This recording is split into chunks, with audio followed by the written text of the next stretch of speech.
السلام عليكم ورحمة الله وبركاته. وعليكم السلام. أعوذ بالله من الشيطان الرجيم. بسم الله الرحمن الرحیم. ہم آغاز کریں گے آیات وراثت سے، وہ آیات جن میں جائیداد کی تقسیم سے متعلق تمام تر تعلیمات ہیں۔ یہ صرف 3 آیات ہیں، لیکن 3 آیات میں علم فرائض کو مکمل طور پر بیان کر دیے گئے ہیں۔ سب سے پہلا جو حصہ ہوگا اس کے بارے میں شروع کرتے ہیں۔ یوصیکم اللہ فی اولادکم، اللہ وصیت کرتا ہے تمہاری اولاد کے بارے میں تمہیں۔ للذکر مثل حظ الانثیین، مرد کا حصہ برابر ہے 2 عورتوں کے۔ یہ کہنا اگر بیٹا اور بیٹی ہیں اولاد میں تو اس کیفیت میں بیٹا اور بیٹی ان کو اس طریقے سے ملے گا کہ ایک بیٹے کا جو ایک حصہ ہوگا وہ بیٹی کا آدھا حصہ ہو سکتا ہے۔ فَإِن كُنَّ نِسَاءً فَوْقَ اثْنَتَيْنِ، اور اگر اولاد میں عورتیں ہوں فوق اثنتین، 2 عورتوں سے زیادہ، یعنی بیٹے نہیں ہیں صرف بیٹیاں ہیں، 2 سے زیادہ بیٹیاں ہیں، فَلَهُنَّ ثُلُثَ مَا تَرَكَ، تو پھر کیا ہے ان کو 2/3 حصہ ان میں برابر تقسیم کیا جائے گا، ان بیٹیوں میں 2 سے زائد بیٹیاں ہوں۔ وَإِن كَانَتْ وَاحِدَةً، اور اگر بیٹی ایک ہو، بیٹا نہ ہو اور کوئی بیٹی نہ ہو، اس کے پاس صرف ایک بیٹی ہو، فَلَهَا النِّصْفُ، تو اس بیٹی کو آدھا حصہ ملے گا۔ وَلِأَبَوَيْهِ، اور اس کے والدین کو دونوں کو، لِكُلِّ وَاحِدٍ مِّنْهُمَا السُّدُسُ، اور دونوں میں سے ہر ایک کو چھٹا حصہ ملے گا، مما ترک، جو کچھ اس نے چھوڑا، ان کان لہو ولد، اگر اس کی اولاد ہو تو، میت کی، فإن لم يكن له ولد، اور میت کی اگر اولاد نہیں، وورثہ ابواه، تو سارا مال جو ہے وہ باپ کے پاس جائے گا، فلأمه الثلث، تو 1/3 مال جو ہے، یعنی اس کی بیٹے اور بیٹیاں اولاد نہیں اس کی، تو اس کیفیت میں ماں باپ کو ماں کو تیسرا حصہ اور باقی سب باپ کے پاس جائے گا۔ فإن كان له إخوة، ہاں بیٹا بیٹی تو نہیں ہے لیکن بھائی ہیں، اگر میت کے بھائی ہیں تو اس کیفیت میں ماں کو تیسرا حصہ نہیں بلکہ فلأمه السدس، اب ماں کو کتنا ملے گا؟ چھٹا حصہ، ماں کا حصہ خود بہت کم ہو جائے گا۔ من بعد وصیت یوصی بها او دین، تو وصیت پر عمل جو ہے وہ قرض کی ادائیگی کے بعد، اور جو وصیت اگر اس نے کی ہوگی تو اس کے بعد۔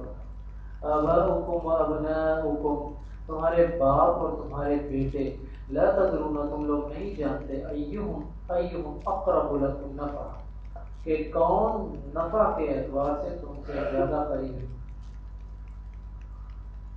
فریضۃ من اللہ، اللہ کی طرف سے یہ تقسیم کی گئی، اور اللہ تعالیٰ خوب جاننے والا اور حکمت والا ہے۔ تو یہ پہلا حصہ جو تھا ہم نے یہ بتا دیا۔ تو یہاں پر کتنے حصے بتائے گئے؟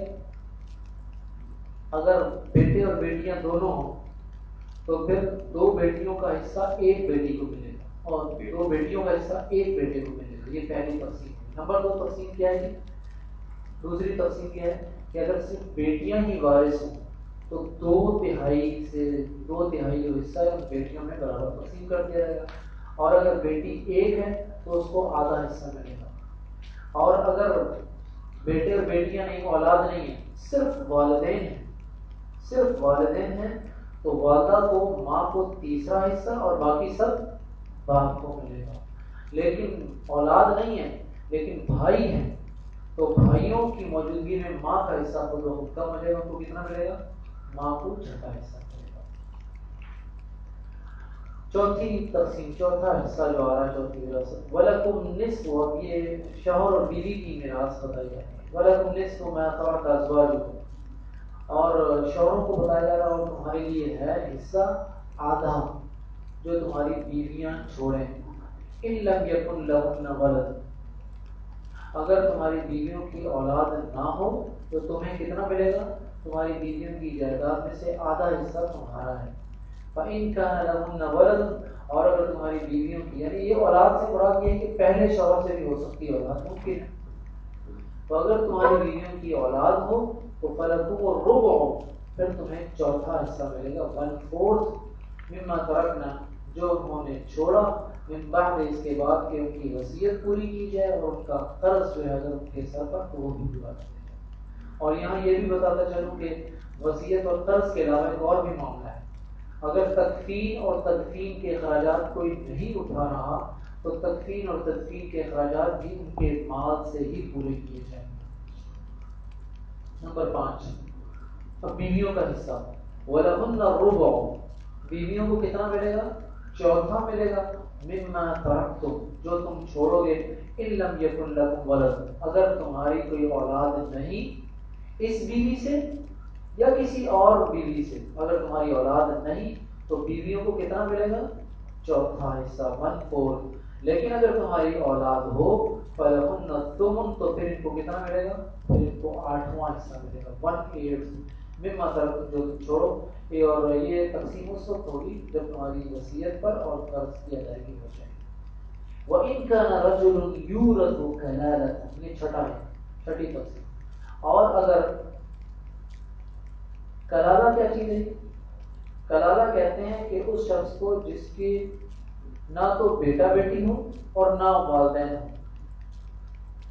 وَإِن كَانَ رَجُلٌ، اور اگر ہو مرد میت، یورث کلالہ، تو کلالہ کو اس کا وارث ہو، کلالہ سے مراد اس کے بھائی، او یا پھر امرأۃ، عورت ہو، وَلَهُ أَخٌ أَوْ أُخْتٌ، یا ایک ایسی عورت ہو جس کے بھائی اور بہن حصے دار ہوں.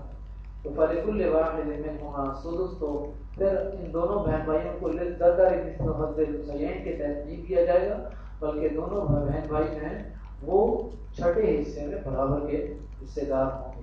فَإِن كَانُوا أَكْثَرَ مِن ذَلِكَ، اور اگر وہ اس سے زیادہ ہوں، فَهُمْ شُرَكَاءُ فِي الثُّلُثِ، یعنی 2 سے تعداد ان کی زیادہ ہو جائے گی تو پھر وہ تمام بہن بھائی 1/3 میں آپس میں برابر کی تقسیم اس میں ہوگی. وصیت کی ادائیگی اور قرض کی ادائیگی کے بعد غیر مضار، کسی کو نقصان نہ پہنچانے والا کام کیا جائے. یہ اللہ کی طرف سے تاکید ہے، اللہ تعالیٰ جاننے والا ہے اور بہت حوصلے والا ہے.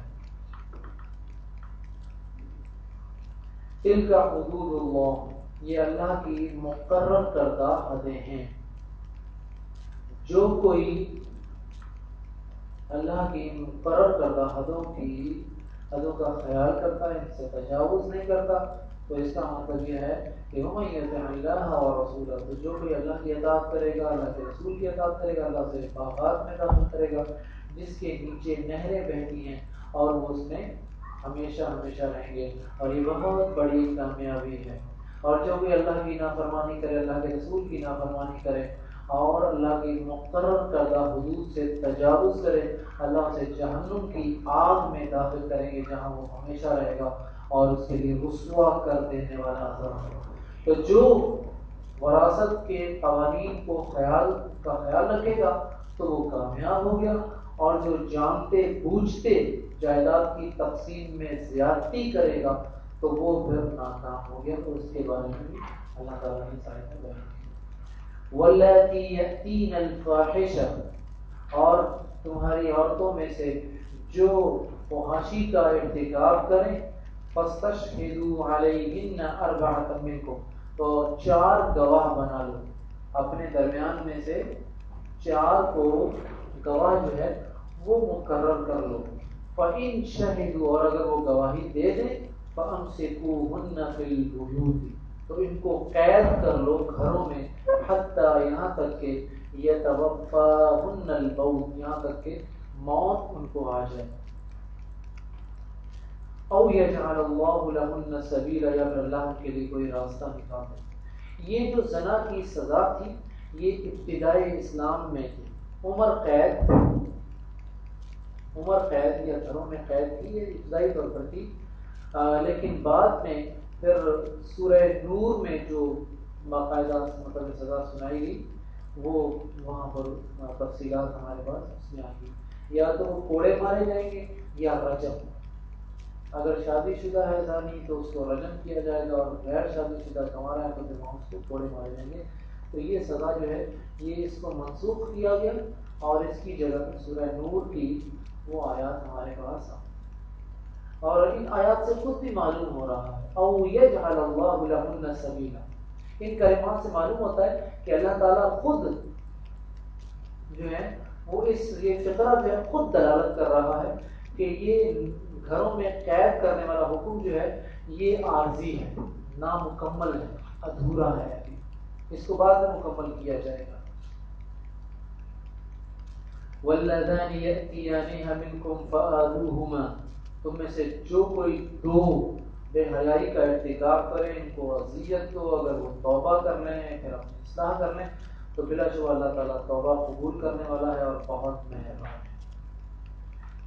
انما التوبۃ علی اللہ، بلا شبہ اللہ توبہ ان لوگوں کی قبول کرتا ہے، للذین جو کہ یعملون السوء، جو کہ ارتکاب کرتے ہیں برائی کا، بجہالت، نادانی میں، لا علمی میں، ناواقفیت میں، جب ان کو پتہ چلتا ہے کہ ہم یہ غلط کام کر رہے ہیں، ثم یتوبون من قریب، پھر وہ فوری طور پر رجوع کرتے ہیں، واپس لوٹتے ہیں، اللہ تعالیٰ ان کی توبہ قبول کرنے والا ہے اور اللہ تعالیٰ جاننے والا ہے اور حکمت والا ہے۔ وَلَيْسَتِ التَّوْبَةُ لِلَّذِينَ يَعْمَلُونَ السَّيِّئَاتِ، ان لوگوں کی توبہ قبول نہیں ہوگی جنہوں نے برائیوں کا ارتکاب کیا ہو اور پھر ان کے موت کا وقت آ پہنچے تو پھر اس وقت وہ کہے گی کہ میں نے توبہ کی۔ ایک تو بوقت موت توبہ قبول نہیں کی جائے گی۔ نمبر 2، جس کی موت حالت کفر میں ہوئی ہو اس کی بھی توبہ جو ہے وہ قبول نہیں ہوگی۔ تو یہ ان لوگوں کے لیے ہم نے دردناک عذاب جو ہے وہ تیار کر رکھا ہے۔ یا ایھا الذین آمنوا، ایمان والو، لا یحل لکم، تمہارے لیے جائز نہیں، حلال نہیں کہ تم عورتوں کے زبردستی وارث بن جاؤ۔ زمانہ جاہلیت میں یہ رواج تھا کہ کوئی شخص جب فوت ہوتا تھا تو اس کی جو بیویاں ہوتی تھی وہ بھی وراثت میں منتقل ہوتی تھی اولاد تک، تو وہ چاہتے تو ان کو قید رکھتے، چاہتے خود ان سے نکاح کر لیتے، چاہتے تو ان کا نکاح کسی سے بھی کروا دیتے تھے۔ تو یہاں پر اس کو منع کیا گیا اور آگے چل کر اس کو حرام قرار دے دیا گیا۔ وَلَا تَعْضُلُوهُنَّ، اور ان کو نہ روکو، لِتَذْهَبُوا بِبَعْضِ مَا آتَيْتُمُوهُنَّ، تم ان کو اس وجہ سے نہ روکو کہ ان کو تم نے جو مہر دیا اس کا کچھ حصہ واپس لے لو، إِلَّا أَن يَأْتِينَ بِفَاحِشَةٍ مُبَيِّنَةٍ، لیکن اس صورت میں روکنا جائز ہے کہ اگر وہ کھلی بے حیائی یا فحاشی کا ارتکاب کریں۔ وَعَاشِرُوهُنَّ بِالْمَعْرُوفِ، اور عورتوں کے ساتھ اچھے طریقے سے پیش آؤ۔ یہ حسن سلوک جو ہے عورتوں کے ساتھ یہ اس صورت میں بہت سارے مقامات پر بیان کیا جائے گا آگے چل کر، اور یہ اس آیت کے ذریعے عورتوں کے حقوق کا اعتراف کیا جاتا ہے، نہ صرف بلکہ ان کے مقام اور مرتبے کی تعظیم بھی ہے۔ فَإِن كَرِهْتُمُوهُنَّ، اگر تم ناپسند کرو ان کو، فَعَسَىٰ أَن تَكْرَهُوا شَيْئًا، تو ہو سکتا ہے تم کسی چیز کو ناپسند کرو، وَيَجْعَلَ اللَّهُ فِيهِ خَيْرًا كَثِيرًا، تو ہو سکتا ہے اللہ تعالیٰ اس میں تمہارے لیے خیر کے پہلو۔ یہ حدیث میں بھی ہے نا، جب اللہ کے رسول نے ایک پوچھا تھا اس سے، ایک نے کہا جی مجھے اپنی بیوی پسند نہیں، تو کہا کہ کوئی اچھی بات بھی ہے، اس نے کہا ہاں، تو کہا اچھی بات کی خاطر اس کے ساتھ گزارا کر لو، کوئی مجسم شیطان تو نہیں ہوتا، اچھی بات ہے، برا اچھائی اور خوبیاں اور خامیاں دونوں پائی جاتی ہیں، اگر چند خامیوں کی بنیاد پر ریجیکشن والا معاملہ ہو تو پھر جو ریجیکٹ کر رہا ہے وہ خود بھی تو پھر خامیاں کر سکتا ہے۔ اس لیے یہ وَعَاشِرُوهُنَّ بِالْمَعْرُوفِ میں یہ سب سے پہلی چیز آئے گی کہ اگر تم لوگوں کو اپنی بیویوں میں کوئی عادت کوئی چیز ناپسند ہو تو اس ناپسندیدگی کی بنیاد پر ان کو الگ کرنا یا ان کو طلاق دینا یہ مناسب نہیں ہے، یا ان کو پریشان کرنا، تکلیفیں دینا، اذیتیں دینا، تشدد کرنا، تانے دینا، یہ قطعاً نامناسب ہے۔ وَإِنْ أَرَدْتُمُ اسْتِبْدَالَ زَوْجٍ مَكَانَ زَوْجٍ، اور اگر تم بدلنا چاہو ایک بیوی کی جگہ دوسری بیوی، وآتیتم احداہن قنطارا، اور تم نے دیا ان میں سے کسی ایک کو بہت سارا مال، یہ ہے حق مہر کا بہت زیادہ حق مہر کی دلیل، جتنی آپ کے پاس دلیل، آپ 1 لاکھ دیں، 5 لاکھ دیں، 10 لاکھ دیں، یہ آپ کے اوپر ہے۔ فلا تأخذوا منه شيئا، تو جو کچھ تم نے دے دیا ہے اس میں سے ان سے مت لو، اتأخذونه بهتانا واثما مبینا، کیا تم لوگ ان کو بہتان لگا کر اور کھلا گناہ کر کے پھر واپس لوگے؟ اور تم کیسے مہر حق مہر واپس لوگے جبکہ تم دونوں ایک دوسرے سے ملاپ کر چکے ہو اور ان عورتوں نے تم سے پکا وعدہ لیا ہوا ہے۔ وَلَا تَنْكِحُوا مَا نَكَحَ آبَاؤُكُم مِّنَ النِّسَاءِ، اور نہ نکاح کرو ان عورتوں سے جن کے ساتھ تمہارے باپ کا نکاح ہو چکا تھا، سوائے کہ جو ہو چکا سو ہو چکا، کیونکہ یہ بہت بڑی بے حیائی اور ناراضی اور کا کام ہے اور بہت برا طریقہ ہے۔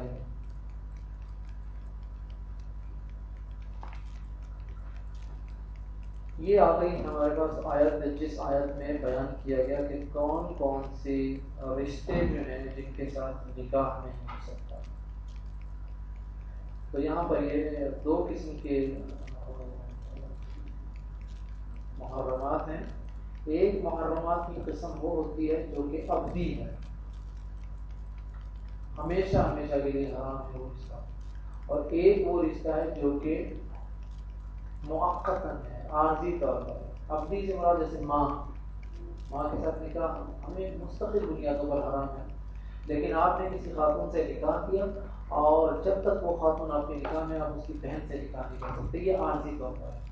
وہ خاتون فوت ہو جاتی ہے، آپ اس کو طلاق دیتے ہیں تو آپ اس کی بہن سے نکاح کر لیجیے۔ تو اس طرح یہ 7 قسم کے رشتے جو ہیں وہ ابدی طور پر حرام ہیں، اور 7 ہی رشتے سسرالی یعنی کہ بیوی کے توسط سے یا کچھ اور وجوہات کی بنا پر وہ حرام قرار دیے گئے۔ تو یہ اس آیت میں سورۃ النساء آیت نمبر 23 میں یہ وہ رشتے سارے بیان کیے جا رہے ہیں۔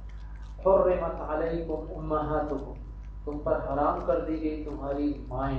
تو ماں سے مراد یہاں پر صرف وہ ماں نہیں جس کو تم لوگوں نے جس نے تمہیں جنم دیا، بلکہ ماں میں دادی نانی سب شامل ہیں، دادی اور نانی شریک ہو جائیں گی۔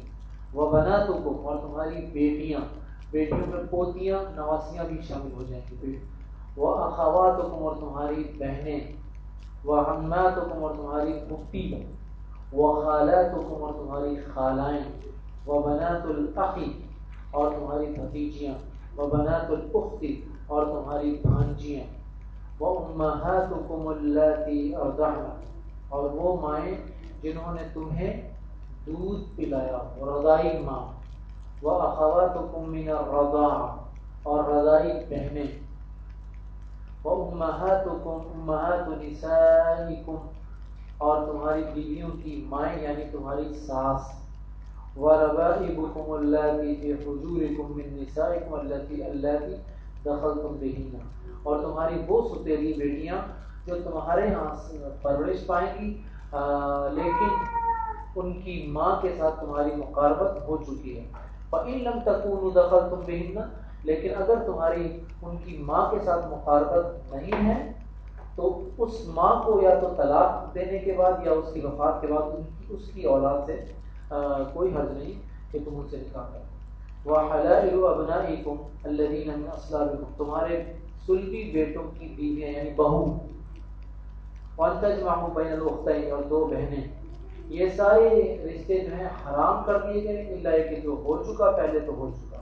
دوبارہ دیکھ لیجیے، ماں، بیٹی، بہن، پھپھو، خالہ، بھتیجی، بھانجی، یہ وہ 7 رشتے ہیں جو کہ نسبی اعتبار سے آتے ہیں۔ پھر رضائی ماں، رضائی بہن، ساس، ستیلی بیٹی۔ ستیلی بیٹی وہ جس کی ماں کے ساتھ آپ نے یعنی مرد نے مقاربت نہ کی، وہ ستیلی بیٹی جائے گی، لیکن اگر ماں کے ساتھ مقاربت ہے تو پھر وہ ستیلی بیٹی اس پر حرام ہے۔ بہو، 2 بہنوں کا ایک ہی شخص کے نکاح میں ہونا یا جمع کیا جانا، یہ بھی حرام ہے، یہ بھی جائز ہے۔ والمحصنات من النساء، اور شادی شدہ عورت، جو عورت کسی کے نکاح میں ہوگی اس کے ساتھ بھی نکاح جو ہے وہ حرام ہے. نکاح علی نکاح، نکاح کے اوپر نکاح جو ہے وہ جائز نہیں ہے. الا ما ملکت ایمانکم، سوائے جو تمہارے دائیں ہاتھ کی ملکیت ہو یعنی کنیزیں، وہ ایک الگ بات ہے. کتاب اللہ علیکم، یہ اللہ نے تمہارے تم پر لکھ دیا. وَأُحِلَّ لَكُم مَّا وَرَاءَ ذَلِكُمْ، اس کے علاوہ جو بھی عورتیں ہیں وہ سب تمہارے لیے جائز ہیں. ان تبتغوا کے تلاش کرو باموالکم، اپنے مالوں کے ذریعے، محسنین نکاح میں لانے کے لیے، غیر مصافحین بدکاری کی نیت سے نہیں. فما استمتعتم، جو کچھ تم نے فائدہ اٹھایا، منہن ان عورتوں سے، فآتوہن اجورہن فریضہ، تو تم ان کا مقرر کردہ مہر جو ہے ان کو دے دو. ولا جناح علیکم فیما تراضیتم بہ من بعد الفریضہ، اور نہیں کوئی گناہ تم پر اس کمی بیشی کے بعد کہ تم آپس میں راضی ہو جاؤ، یہ تقرر اس کا مقرر کر لینے کے بعد. بلا شبہ اللہ تعالیٰ خوب جاننے والا اور حکمت والا ہے. وَمَن لَّمْ يَسْتَطِعْ مِنكُمْ طَوْلًا أَن يَنكِحَ الْمُحْصَنَاتِ الْمُؤْمِنَاتِ، تم میں سے جو شخص آزاد مومن عورتوں سے نکاح کرنے کی طاقت نہ رکھتا ہو، فَمِمَّا مَلَكَتْ أَيْمَانُكُمْ، تو وہ کنیزوں سے نکاح کر سکتا ہے. من فتياتكم المؤمنات، لیکن وہ کنیز یا لونڈی مسلمان ہونی چاہیے. واللہ اعلم بایمانکم، اللہ تعالیٰ تمہارے ایمان کا حال خوبی جانتا ہے. بعضکم من بعض، تم سب ایک ہی گروہ کے لوگوں. فانکحوہن باذن اہلہن، لیکن شرط یہ ہے کہ کسی کنیز سے اگر نکاح کرنا ہے تو اس کے آقا کی اجازت سے کرنا ہے. وآتوہن اجورہن، اور کسی کنیز سے اگر نکاح کرو تو پھر اس کا حق مہر بھی اس کو معروف طریقے سے دستور کے مطابق ادا کرو. محصنات، ان کے ساتھ نکاح کرنے کی نیت سے، غیر مصافحات، لیکن بدکاری نہ کرنی ہو.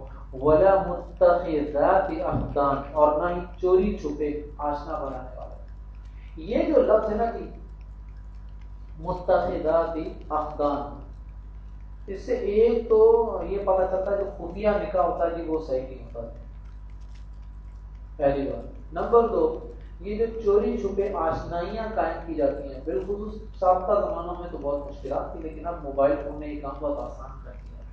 واٹس ایپ نے اور آسانیاں پیدا کر دی. یقین کیجیے یہ ساری کی ساری یہ جو کیفیات ہیں سب اسی میں آ رہی ہیں. ولا متخذات اخدان، یہ چوری چھپے آشنائیاں جو ہیں یہ حرام ہیں، جائز نہیں ہے. فَإِذَا أُحْسِنَّ، اور جب وہ نکاح میں آ جائے، فَإِنْ أَتَيْنَ بِفَاحِشَةٍ، یہ کنیزیں اگر نکاح میں آنے کے بعد اگر یہ فحاشی کا ارتکاب کریں، فَعَلَيْهِنَّ نِصْفُ مَا عَلَى الْمُحْصَنَاتِ مِنَ الْعَذَابِ، تو جو آزاد عورتوں کو جتنی سزا دی جاتی ہے اس کا آدھا جو ہے ان کا کنیز عورتوں کا کو سزا دی جائے گی. ذَلِكَ لِمَنْ خَشِيَ الْعَنَةَ مِنْكُمْ، اور یہ اجازت اس لیے ہے کہ جسے گناہ پر چلنے کا اندیشہ ہو. اور لیکن اگر تم صبر کرو تو تمہارے لیے بہتر ہے، اللہ بخشنے والا ہے اور رحم کرنے والا ہے. یرید اللہ لیبین لکم، اللہ چاہتا ہے تاکہ بیان کرے تمہارے لیے. ویہدیکم سنن الذین من قبلکم، تم سے پہلے جو لوگ تھے ان کے راستے تمہیں بتائے تاکہ تم اس پر چل سکو اور تاکہ تمہاری توبہ قبول کرے. اللہ تعالیٰ جاننے والے ہیں اور حکمت والے ہیں. واللہ یرید ان یتوب علیکم، اللہ تعالیٰ تمہاری توبہ قبول کرنا چاہتے ہیں. ویرید الذین یتبعون الشہوات، اور جو لوگ اپنی خواہشات نفسانی کے فالو کر رہے ہیں وہ تو یہ چاہتے ہیں ان تمیلوا میلا عظیما، تم کے حق سے تم بہت دور چلے جائیں. یرید اللہ ان یخفف عنکم، اللہ چاہتا ہے کہ تمہارا بوجھ ہلکا کر دے، اور انسان بہت کمزور پیدا کیا گیا. یا ایھا الذین آمنوا، اے وہ لوگوں جو ایمان لا چکے ہو، لا تأکلوا اموالکم، نہ کھاؤ آپس کے مال، ایک دوسرے کے مال، بینکم بالباطل، باطل طریقے سے، الا سوائے اس کے ان تکون تجارتا عن تراض منکم، یہ کہ آپس کی رضامندی سے تجارت ہو تو وہ ایک الگ معاملہ ہے. ولا تقتلوا انفسکم، اور اپنے آپ کو قتل نہ کرو. اپنے آپ کو قتل کرنے کے حوالے سے یہ وہ آیت ہے جس میں ہم نے پچھلے دنوں بھی جو آیت پڑھی تھی کہ اپنے آپ کو اپنے ہاتھوں سے ہلاکت میں مت ڈالو. تو یہ بھی وہی بات ہے، لیکن اس آیت میں صراحت ہے، اور یہ آیت جو ہے وہ علماء دلیل کے طور پر استعمال کرتے ہیں خودکشی کی ممانعت پر، خودکشی کے حرام ہونے پر یہ دلیل ہے وَلَا تَقْتُلُوا أَنفُسَكُمْ إِنَّ اللَّهَ كَانَ بِكُمْ رَحِيمًا، اللہ تعالیٰ جو ہے وہ تمہارے ساتھ رحم کرنے والا ہے۔ وَمَن يَفْعَلْ ذَلِكَ عُدْوَانًا، اور جو کوئی یہ سرکشی کے طور پر کرے گا اور ظلم کے طور پر کرے گا تو ہم اس کو جہنم میں ڈال دیں گے، اور اللہ کے لیے بہت آسان ہے۔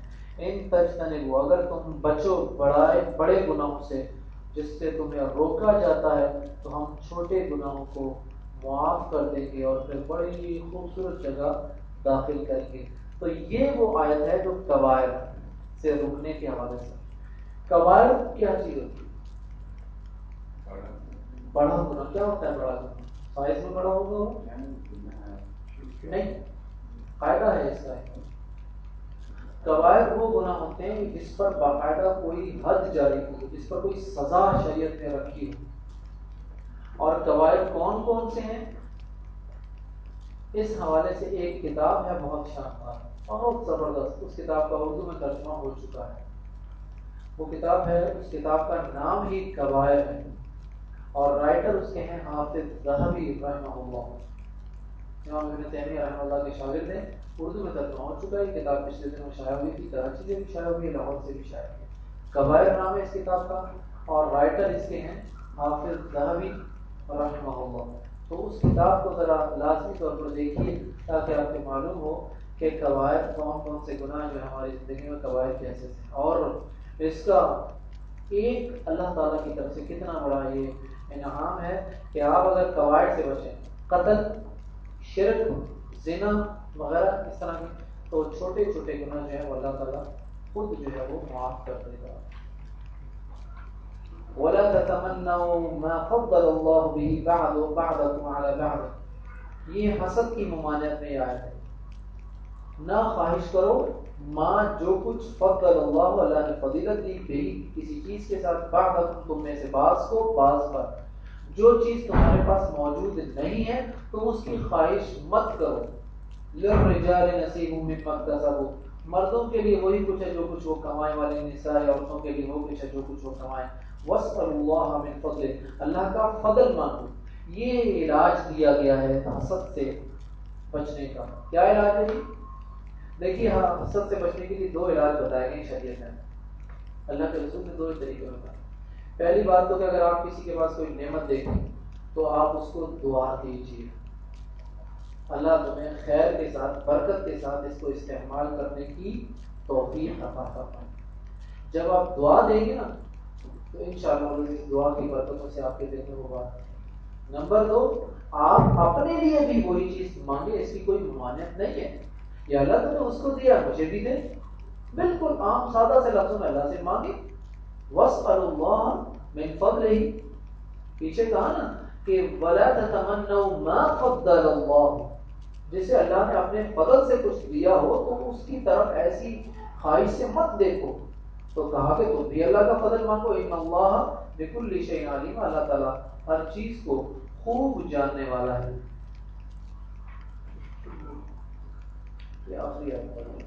وَلِكُلٍّ جَعَلْنَا مَوَالِيَ مِمَّا تَرَكَ الْوَالِدَانِ وَالْأَقْرَبُونَ، ماں باپ اور قریبی رشتہ دار جو مال چھوڑ جائیں اس میں ہم نے ہر ایک کے لیے وارث بنائے ہوئے ہیں۔ وَالَّذِينَ عَقَدَتْ أَيْمَانُكُمْ، اور جن لوگوں سے تمہارا عہد طے پا چکا ہو، فَآتُوهُمْ نَصِيبَهُمْ، تمہیں ان کا حصہ دو، اللہ تعالیٰ ہر چیز پر گواہ ہے۔ اسی طرح اتفاق کرنے کا انشاءاللہ سے شروع کریں گے۔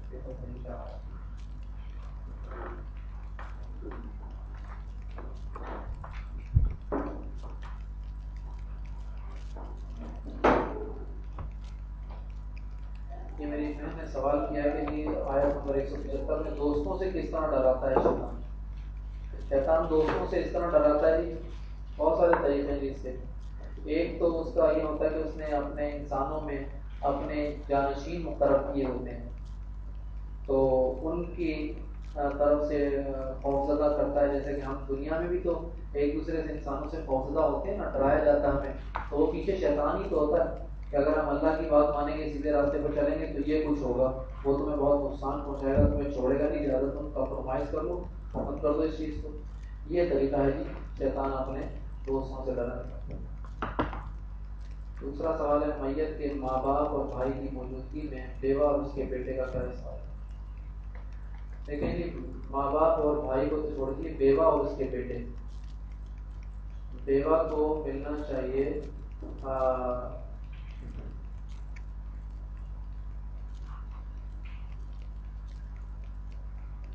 1/8